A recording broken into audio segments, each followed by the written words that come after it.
Switch gears a little bit here. Not for nothing, but I love the news I heard last night of San Diego Padres Fernando Tatis signing a 14-year, $340 million contract extension with the San Diego Padres. That's 4 years that he was going to be a Padre anyway. Those are his arbitration years. So they bought those out and they added an additional 10 for a grand total of 14. I love it. I feel like I can always just kind of wow anybody, even when they're not baseball fans, not sports fans. I can say, can you believe what this guy's getting paid? And it's always great to say and see and compare that, a gentleman like Tatis gets paid more per pitch than I do in a fiscal year. So it's just interesting from a perspective.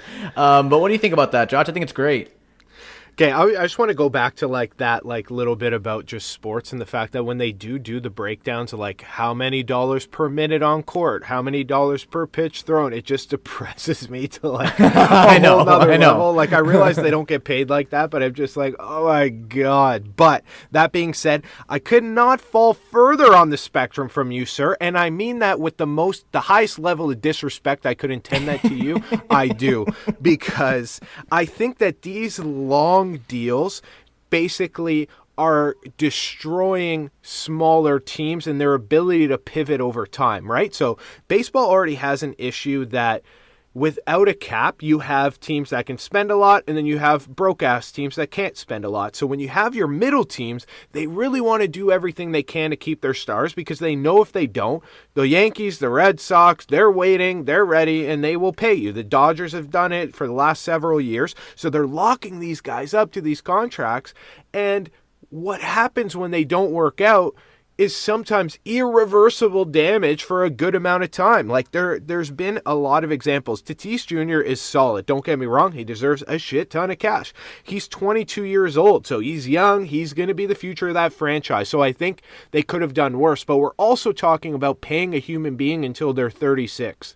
I don't even know if I'm going to be alive in 14 years, let alone locking in a contract of that length. And we've seen in the past, Miguel Cabrera, one of the best ball players ever, at least at the dish, right? He signs an 8-year, $248 million. They thought he was a steal. Every year since he signed that, they declined, and the Detroit Tigers have not been able to bounce back. We've seen it. Chris Davis is still putting on the Baltimore jersey. What a goddamn tragedy that is for that organization. Jacoby Ellsworth, I was so high on that guy on the Red Sox. I'm like, this guy right here. Okay, the Yankees obviously did too. They locked his ass up, and he's a poo-poo right now.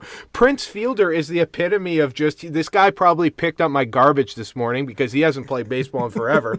They locked his fat ass up for 9 years, and he did absolutely nothing for that franchise. Jason Hayward, I don't even know if I should stop. Jason Hayward, 8 years, $164 million. He's a phenomenal outfielder. He still is. But at the dish, I'm putting you up there before I'm putting him up.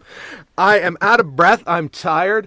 And this is not what I want to happen to baseball. I want to see pay the man a lot, pay him for a good amount of time, and call it a day. And I think that they need a cap before that will happen. I will say that I don't know if there is really a way around it, because I get it. Somebody like San Diego, they want to tie him up. They don't want him to leave, and this is a good way to do it.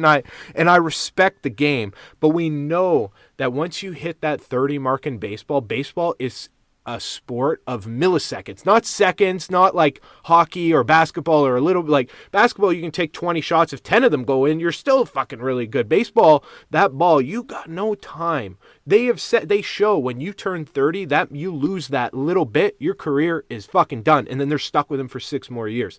Jose Batista it happened to, Edwin Encarnacion, same shit, right? I'm sorry for that rant. I don't like it. I don't like it, and I don't like you, sir. Where do I sit on this? Where do I sit? Okay, you're making good points. Those are those are funny ass players to bring back up.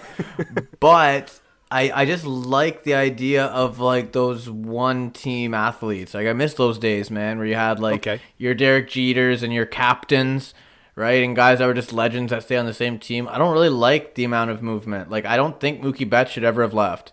I don't think But he do you ever should think have a left longer Boston. contract legitimately keeps him there longer? Because like Bryce Harper signed a 10-year. They're already talking about shipping that dirtbag out. Okay, that's a good point. That's a whole, I guess, different issue in terms of like teams are now crying broke a little bit. So I'm glad that Yes. addressing the Tatis contract in general. I'm glad that it's the Padres at least, right? That's a little bit of a I breath agree. of fresh air the last few years. At least Yep. they're the team that's now kind of the up and comers.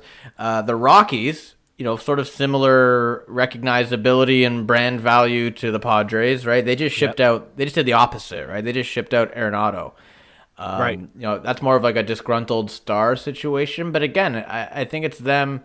They paid out the ass for Arenado, and then they turned around and said the day that they traded him, our fan base should know we're never in on any top free agents. So like, what the hell's that, right? How are you gonna pay out the ass for one guy and then surround him with Yumi and Dupree? I just don't get that. So Owen Wilson's going to trot out there next week. yeah, man, he's better than half the people, like half the Joe Blows that they put in there half the time, right? So I still would like to see, like, let's say like a young team like the Jays, like lock Bo Bichette into a 7 or 8 year deal. I think maybe not so much there should be a salary cap, but maybe per contract like a term cap, like at 10 years maybe.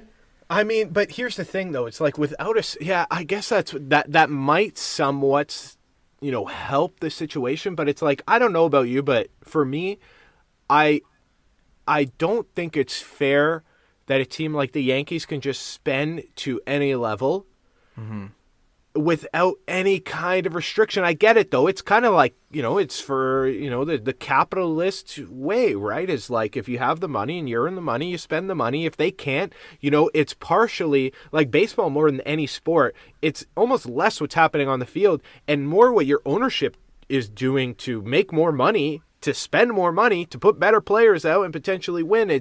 But at the end of the day, our teams, like Oakland and, even the Blue Jays obviously have been on the rise, but they were plagued of years of not spending money. And you have like Tampa Bay Rays, they're never going to have the money. So they raise guys just to let them go to a big team. And we just it's goddamn Groundhog Day.